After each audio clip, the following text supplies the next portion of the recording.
Ladies and gentlemen, it's a new year, a fresh start, a clean slate. And before we talk about goals, resolutions, and plans, let me ask you one question. Where's God in your plans? Too often we jump into the year thinking about what we want. We list all the things we want to achieve, but we forget to put God at the center of it all. Let me tell you something, without God, your plans are just dreams. With God, your dreams become destiny. It's a new year, a fresh start, a clean slate.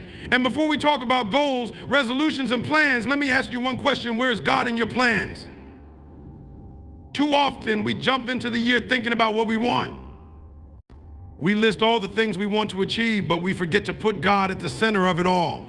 Let me tell you something, without God, your plans are just dreams. With God, your dreams become destiny. The Bible says in Proverbs 16:3, commit your works to the Lord and your plans will succeed. That's a promise. But the key is commitment. That means every move, every step, every goal must align with His purpose for your life. If God isn't the foundation of your year, everything you build will be shaky. But if He's your cornerstone, nothing can shake what He's building in your life. Before we even start running toward our goals, we need to pause and ask ourselves, am I running in the right direction? It's not enough to be busy. A lot of people are busy running toward things that don't matter. They're chasing money, success, recognition, things that won't last. But when you start with God, He sets you on the path that leads to eternal impact. It starts with seeking God first. Matthew 6:33 says, seek first His kingdom and His righteousness, and all these things will be given to you as well. Too many times we treat God like a backup plan. We try to figure everything out on our own, and when things fall apart, we say, God, help me. But what if we flip the script? What if we went to Him first before making a move? Starting the new year with God means making Him your first priority, not your last resort. Think about it. If you're trying to navigate life on your own, you're like someone driving in an unfamiliar city without a GPS. You might get somewhere eventually, but you're going to waste a lot of time, energy, and resources. But when you seek God first, He becomes your guide. He'll lead you in the right direction, saving you from unnecessary detours and dead ends. But seeking God first isn't just about asking Him for direction, it's about building a relationship with Him. It's about spending time in prayer, reading His word, and listening for His voice. It's about saying, God, I don't just want your blessings, I want you. Because when you have God, you have everything you need. The next step is to write the vision, but let God guide it. Habakkuk 2:2 says, write the vision, make it plain. Writing your goals and dreams is important. It gives you clarity and focus. But here's the thing, you can write your vision, but you need to let God refine it. Sometimes we get so attached to our plans that we leave no room for God to intervene. We say, this is what I want, and this is how it has to happen, but what if God has something better? When you include God in your planning, you're saying, Lord, this is my vision, but I surrender it to you. If this isn't your will, change it. If I'm headed in the wrong direction, redirect me. That kind of humility opens the door for God to do amazing things in your life.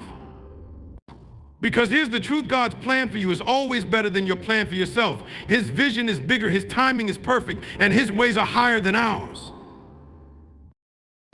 Let me share a personal example. Have you ever wanted something so badly that you prayed for it, worked for it, and planned for it, but it didn't happen? At the time, it felt like a failure or a rejection. But later, you realize that God's no was actually a yes to something better. That's what happens when you let God guide your vision. He protects you from things that aren't meant for you and positions you for His best. Walking with God into the new year also means walking by faith, not by sight. Sometimes God will call you to take steps that don't make sense in the natural. He might ask you to step out of your comfort zone, to take a risk, or to trust Him in a situation that looks impossible. But faith isn't about what you see, it's about who you trust. Think about Peter in the Bible. When Jesus called him to walk on water, Peter had to step out of the boat before he could experience the miracle. If he had waited for the water to look safe, he would have missed his opportunity. That's what faith looks like. It's about stepping out, even when you don't have all the answers, because you trust the one who's calling you. This year, there will be moments when things don't go as planned. There will be challenges, setbacks, and unexpected detours. But if you're walking with God, you can face those moments with confidence. Why? Because you know that if God brought you to it, he'll bring you through it. Starting the year with God isn't just about having a good January. It's about setting the tone for your entire year. It's about saying, God, I'm not just inviting you into my plans, I'm surrendering my plans to you. I trust you to lead me, to guide me, and to provide for me every step of the way. When you start with God, you're building your year on a solid foundation. You're saying, God, I don't want to do this on my own. I need your wisdom, your strength, and your direction. And when you do that, you'll be amazed at what he can do in and through your life. This year isn't just another year. It's an opportunity to grow closer to God, to walk in his purpose, and to make an impact for his kingdom. Don't waste it by trying to do it on your own. Start with God, stay with God, and watch how he transforms your year into something extraordinary. What do you think? Would you like any further refinements? Absolutely. Here's the expanded portion focusing on the second point, written without headings or a conclusion in 750 words. The Bible says in Habakkuk 2:2, write the vision, make it plain. There's power in writing things down. When you take the time to put your dreams, goals, and aspirations on paper, you bring clarity to your thoughts. It's no longer just an idea floating around in your mind. It becomes a tangible plan you can focus on. Writing the vision is like planting a seed. But here's the key: that seed needs to be nurtured and guided by God to grow into the full potential he intended. Too often we create our plans and then ask God to bless them. We say, Lord, here's my list of what I want. Can you make it happen? But that's not how it works. God isn't a genie in a bottle who grants wishes. He's the creator of the universe, the one who designed your life with a purpose. He knows your needs better than you do. He knows your future better than you can imagine. That's why it's not just about writing the vision, it's about letting God guide it. When you make plans without consulting God, you run the risk of chasing things that aren't meant for you. You might achieve temporary success, but it won't satisfy your soul. That's because true fulfillment comes from walking in God's purpose for your life. It's about aligning your vision with his vision. It's about saying, Lord, this is what I think I want, but I trust you to show me what's best. Think about the story of Joseph in the Bible. Joseph had a vision, a dream that one day he would be in a position of leadership and influence, but if you look at his journey, it didn't happen the way he might have planned. He was sold into slavery by his own brothers, falsely accused and thrown into prison. From the outside, it looked like his vision was completely derailed. But God was working behind the scenes, shaping Joseph's character and positioning him for his purpose. By the time Joseph's vision was fulfilled, he was ready to handle the responsibility. That's the beauty of letting God guide your vision. He knows what you need to go through to become the person he's called you to be. He sees the obstacles that could derail you, the relationships that could harm you, and the opportunities that will truly bless you. When you surrender your plans to him, you're not giving up control. You're putting your life in the hands of the one who knows what's best for you. Letting God guide your vision requires humility. It means acknowledging that you don't have all the answers. It means being willing to let go of your own timeline and trusting God's timing. That can be hard, especially when you're eager to see your dreams come true. But remember, this God's delay is not his denial. Just because it hasn't happened yet doesn't mean it won't happen. Sometimes God is preparing you for what he's prepared for you. There's also a lesson in being open to God's redirection. You might start the year with one vision, but as you grow closer to God, he might reveal a new direction for your life. That's not failure, that's progress. It's a sign that you're listening to his voice and following his lead. Be willing to pivot. Be willing to let go of plans that no longer align with his purpose. Trust that when God closes one door, it's because he's opening a better one. Think about a GPS.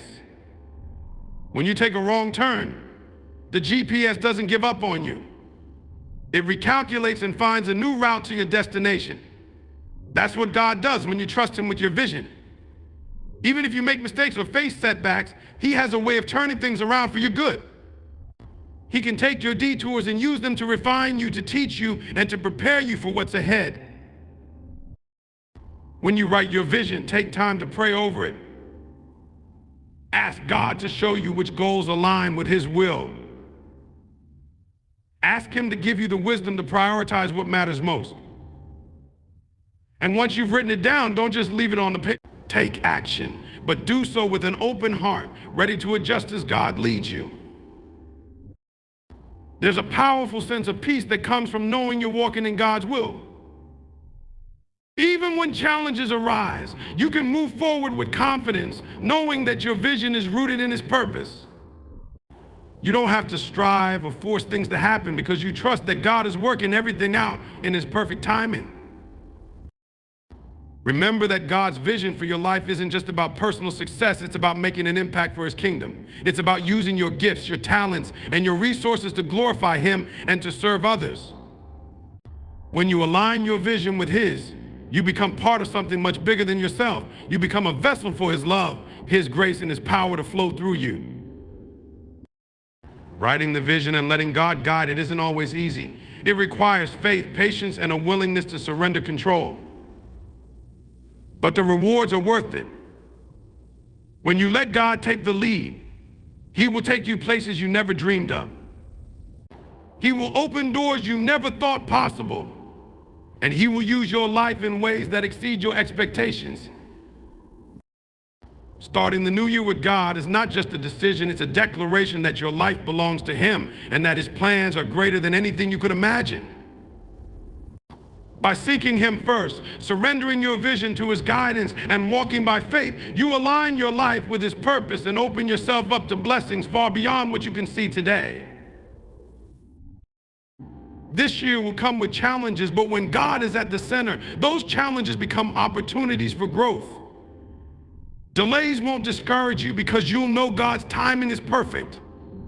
Detours won't derail you because you'll trust that he's directing your steps. And even in the moments of uncertainty, you'll have peace, knowing that God is working all things together for your good. Make this year different. Don't just write resolutions, commit to a relationship with God. Don't just dream, pray over those dreams and trust him to shape them into his vision. Let every step you take reflect his love, his purpose, and his glory. When you start and stay with God, you're not just setting goals, you're building a life that honors him. And with God, the best is always yet to come.